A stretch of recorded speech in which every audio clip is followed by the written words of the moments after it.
नमस्कार दोस्तों, मैं शेखर रंजन स्वागत करता हूं आपका आपके अपने स्टडी चैनल ISPCS एकेडमी में।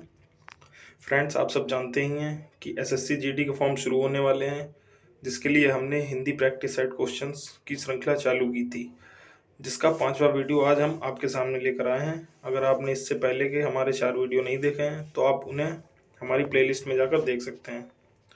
तो चलिए फ्रेंड्स, आज का वीडियो स्टार्ट करते हैं। तो अगर आपने अभी तक हमारे चैनल को लाइक और सब्सक्राइब नहीं किया है तो प्लीज़ लाइक और सब्सक्राइब कर लें और ज़्यादा से ज़्यादा शेयर करें। चलिए, आज का हमारा पहला प्रश्न है, निम्नलिखित में से कौन सा शब्द फारसी नहीं है। तो देखिए, इसमें से कौन सा हमारा शब्द फारसी नहीं है। इसका जो करेक्ट आंसर हो जाएगा वो हो जाएगा ऑप्शन नंबर डी, हक। यानी कि हक हमारा फारसी वर्ड नहीं है। ठीक है, चलिए अगला प्रश्न देखते हैं। हमारा अगला प्रश्न है, प्रत्येक शब्द में कौन सा उपसर्ग है। प्रत्येक शब्द में कौन सा उपसर्ग है। तो देखिए, इसका जो करेक्ट आंसर हो जाएगा वो हो जाएगा ऑप्शन नंबर बी, यानी कि प्रति। क्योंकि इसका जो करेक्ट आंसर होता प्रति धन एक, यानी कि प्रत्येक। ठीक है, तो अब चलते हैं अगले प्रश्न पर।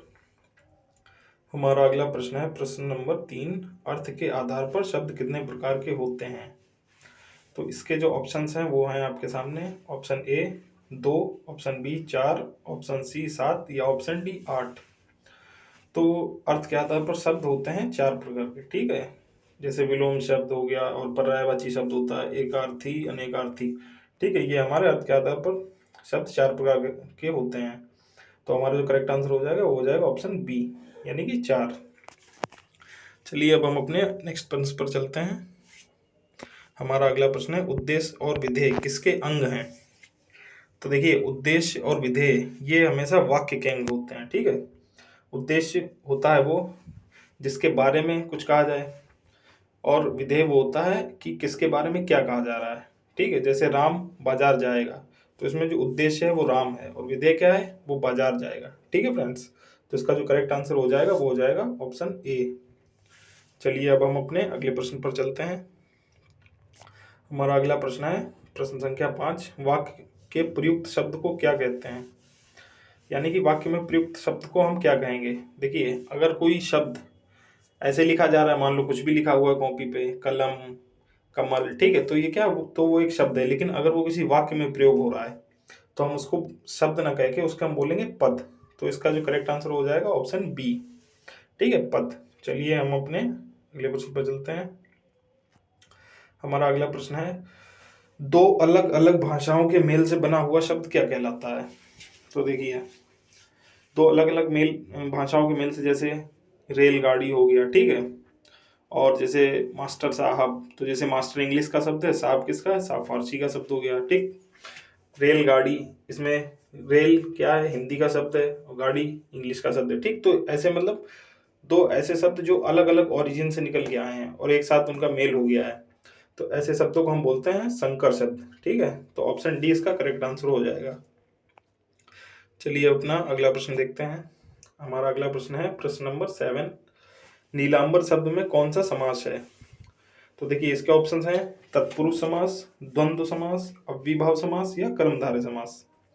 तो देखिए, नीलांबर का मतलब क्या होता है, नीला है अंबर जिसका। ठीक है, तो देखिए फ्रेंड्स, अगर आपको ऑप्शन में यहाँ पे दो कंफ्यूजन है, इसका जो करेक्ट आंसर है वो हो जाएगा ऑप्शन डी, कर्मधारय।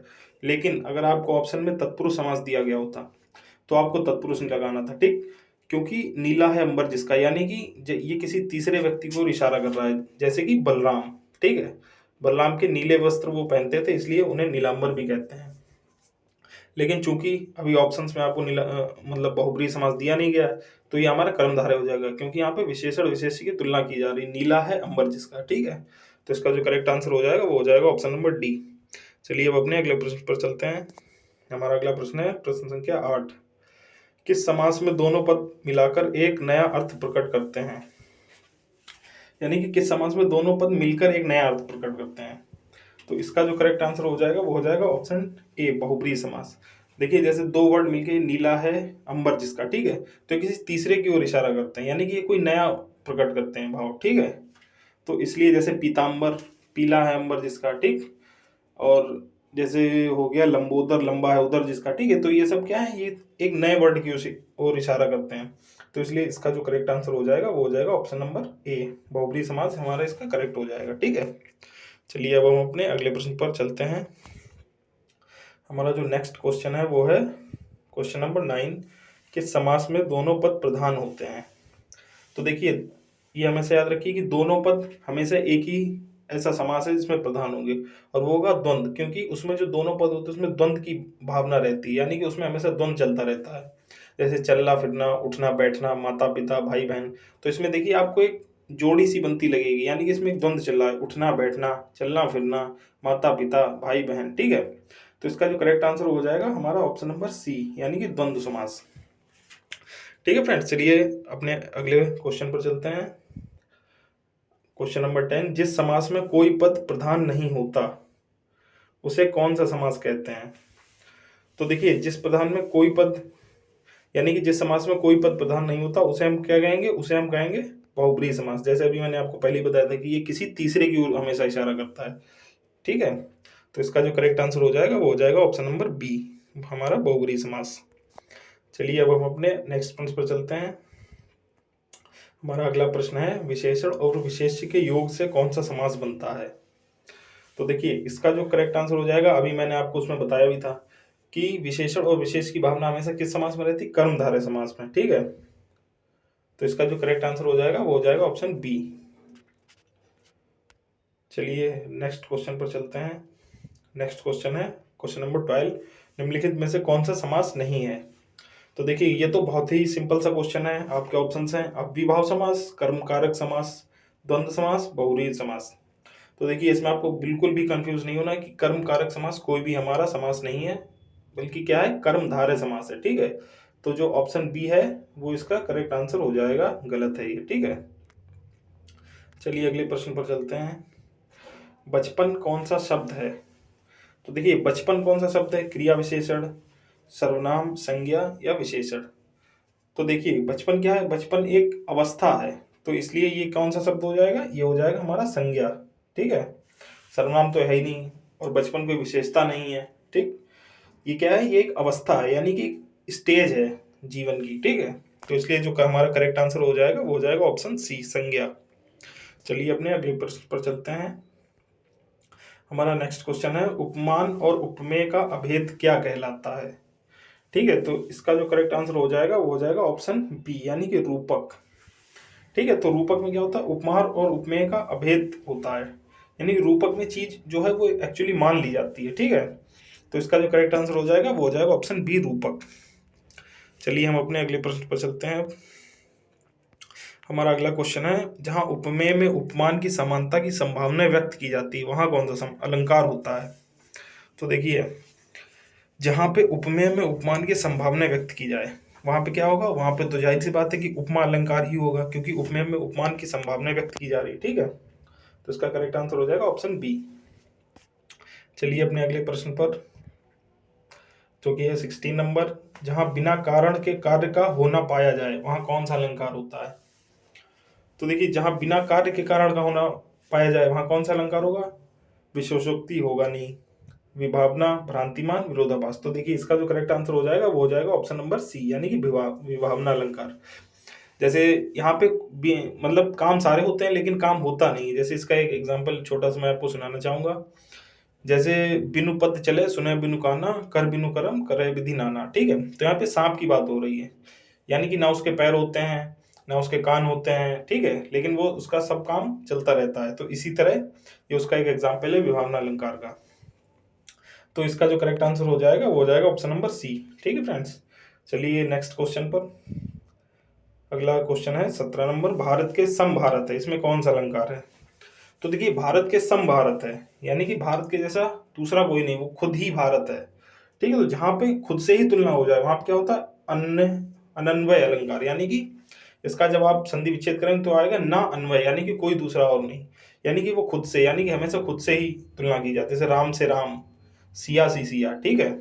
तो यानी कि यहाँ पर राम के बराबर कोई दूसरा मिला ही नहीं, इसलिए उनकी तुलना राम से ही कर दी गई वापस, ठीक। तो इसलिए जहाँ पे आपको तुलना करने के लिए कोई मिले ही ना और वापस आपकी तुलना उसी चीज से कर दी जाए, खुद से कर दी जाए, तो वहां क्या होता है, अनन्वय अलंकार होता है। ठीक है, तो इसका करेक्ट आंसर हो जाएगा ऑप्शन बी। चलिए अपने अगले प्रश्न पर चलते हैं। हमारा अगला प्रश्न है 18 नंबर, वीर या आला किस जाति का छंद है? तो देखिए आला तो ज्यादातर लोगों ने सुने ही होंगे। तो जो आला है वो वीर या आला वो हमारा है मात्रिक छंद। ठीक है, यानी कि इसमें मात्राएं बहुत होती हैं, यानी कि मात्रिक छंद कहलाएगा। ठीक है, चलिए अगले प्रश्न पर चलते हैं। अगला प्रश्न है, छंद का सर्वप्रथम उल्लेख कहाँ मिलता है? देखिए ये तो बहुत ही इजी क्वेश्चन है, जीके का भी क्वेश्चन है, हिंदी में डाल दिया गया है। छंद का प्रथम उल्लेख जो मिलता है वो हमेशा हमें मिलेगा ऋग्वेद में। ठीक है, तो हमारा जो करेक्ट आंसर हो जाएगा वो हो जाएगा ऑप्शन ए। जीके के लिहाज से भी अच्छा क्वेश्चन है, इसे आप लोग याद रखें जरूर। अगला प्रश्न हमारा है, हिंदी किस भाषा परिवार की भाषा है? ठीक है, तो देखिए हिंदी किस भाषा परिवार की भाषा है? हिंदी जो है वो कौन सी, भारोपीय है, यानी कि भारत और यूरोपीय परिवार की भाषा है। ठीक है, भारोपीय शाखा की इंडो तिब्बत उपशाखा है, उसकी ये एक भाषा है। ठीक है, तो जो हमारा करेक्ट आंसर हो जाएगा वो हो जाएगा ऑप्शन ए, भारोपीय। इन प्रश्नों को आप अपने दिमाग में अच्छे से बैठा लें, इसमें से कोई भी प्रश्न कभी भी आपके किसी पेपर में फंस सकता है, ये सारे प्रश्न आए हुए हैं। ठीक है, तो इन्हें अच्छे से याद रखें। चलिए हम अपने अगले प्रश्न पर चलते हैं। हमारा अगला प्रश्न है, किस नंबर, भारत में सर्वाधिक खड़ी बोली वाली भाषा कौन सी है? तो देखिए भारत में सर्वाधिक खड़ी बोली वाली भाषा कौन सी है? तो इसका जो करेक्ट आंसर हो जाएगा वो हो जाएगा ऑप्शन ए, हिंदी। ठीक है फ्रेंड्स, हिंदी में ही सर्वाधिक खड़ी बोली बोली जाती है। तो चलिए अपने अगले प्रश्न पर 22 नंबर, निम्नलिखित में से कौन सी भाषा हिंदी के अंतर्गत नहीं आती है? तो देखिए कन्नौजी तो हिंदी के अंतर्गत आती है, बांगरू, अवधी, तेलुगु। देखिए आपको ऐसे ही पता चला होगा, तेलुगु जो है वो द्रविड़ परिवार की भाषा है। ठीक है, तो ये हमारी हिंदी से बाहर है, इसलिए जो तेलुगु है वो हिंदी परिवार की भाषा नहीं है। हमारा ऑप्शन डी करेक्ट आंसर हो जाएगा।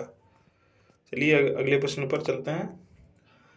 शांत रस का स्थायी भाव क्या है? तो देखिए शांत रस का स्थायी भाव क्या है, वैराग्य, क्षमा, दया या निर्वेद? तो देखिए इसको याद रखिए आप, शांत रस का स्थायी भाव होगा निर्वेद। ठीक है, ऑप्शन डी हमारा करेक्ट आंसर हो जाएगा।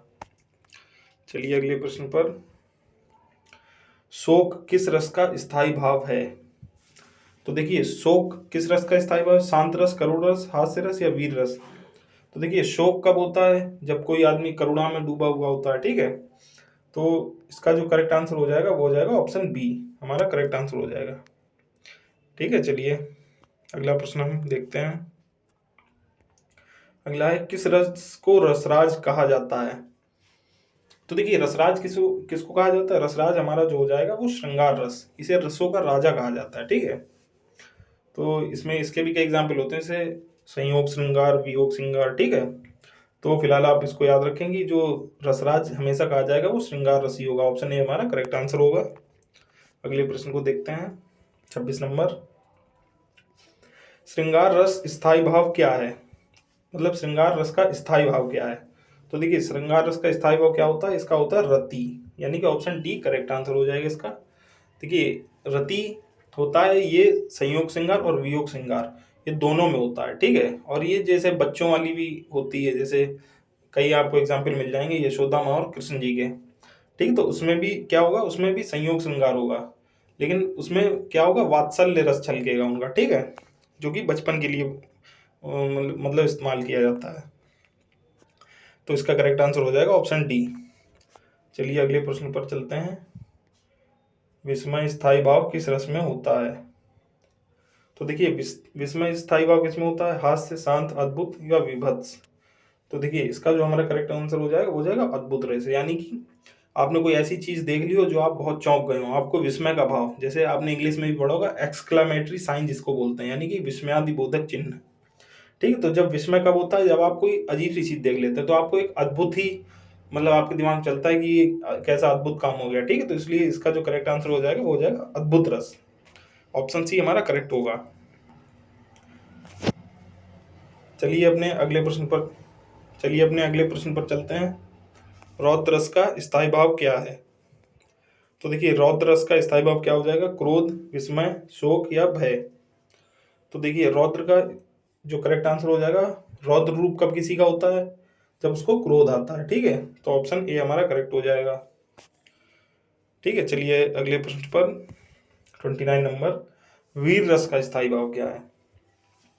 तो देखिए आदमी अपनी वीरता का प्रदर्शन कब करता है, जब उसके अंदर बहुत ज्यादा उत्साह भर देते हैं लोग। ठीक है, तभी वो अपनी वीरता का प्रदर्शन करने लगता है। तो इसका जो करेक्ट आंसर हो जाएगा वो हो जाएगा उत्साह, यानी कि 29 का बी हमारा करेक्ट आंसर हो जाएगा।